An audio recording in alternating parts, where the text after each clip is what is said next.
dans cet exercice, on va s'intéresser aux fonctions fn qui sont définies de cette façon. Donc fn de x, c'est ln de 1 plus xn plus x moins 1.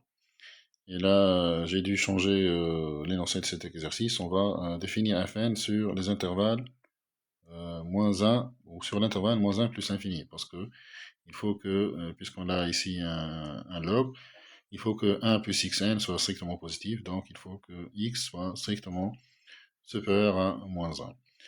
Et donc là, on vous demande d'abord de montrer qu'il existe un Cn tel que fn de Cn est égal à 0. Et ça, vous allez pouvoir le faire en utilisant le théorème des valeurs intermédiaires. Et puis, comme deuxième question, vous aurez besoin de montrer que cet élément Cn est unique. Allez, je vous laisse cliquer sur pause, réfléchir à tout ça, et puis revenir à la vidéo pour voir le corriger. Allons-y donc pour la première question. Donc, je vais dire que quel que soit n, la fonction fn est une fonction continue sur l'intervalle 0,1. Maintenant, je vais calculer fn de 0. Fn de 0, c'est ln de 1 plus 0, c'est 0, plus 0 moins 1, donc ça fait moins 1. Calculons fn de 1. Fn de 1, c'est ln de 2, plus 1 moins 1, donc ça fait ln de 2. Et donc là, j'ai fn qui est une fonction continue sur 0,1. Sa valeur en 0, c'est moins 1, et sa valeur en 1, c'est ln de 2. Et le théorème des valeurs intermédiaires me dit que la fonction fn, alors, elle atteint toutes les valeurs comprises entre fn de 0 et fn de 1. Donc, d'après le théorème des valeurs intermédiaires, puisque 0 appartient à l'intervalle moins 1, ln de 2, donc il est atteint par fn, donc il existe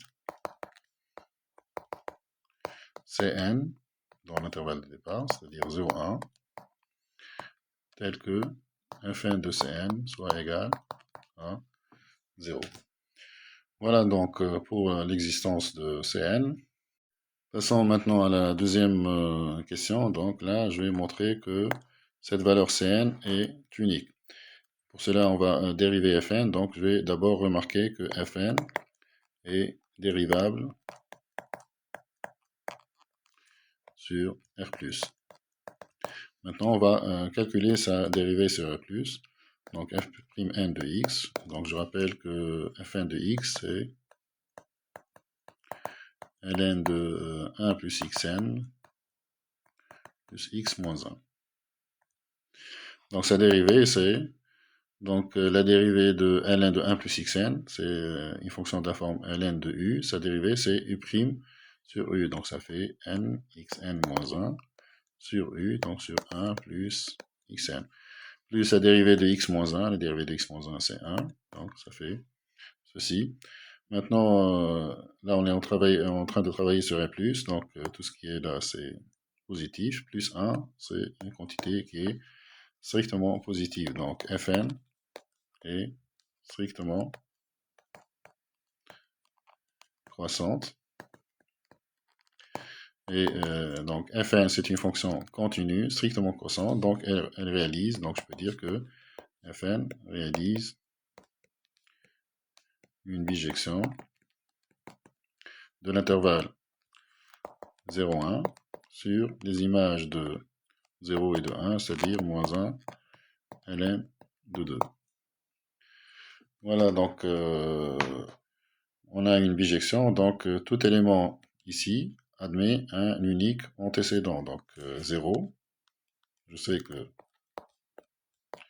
0 c'est fn de Cn, et donc sachant que fn est une bijection de l'intervalle 0 à 1 dans l'intervalle moins 1 ln de 2, et donc Cn, l'antécédent de 0 est unique. Donc je peux dire que Cn est unique.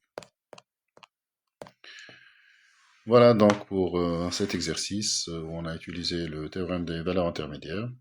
J'espère que ceci vous sera utile. N'oubliez pas s'il vous plaît de liker cette vidéo et de vous abonner à notre chaîne. À bientôt.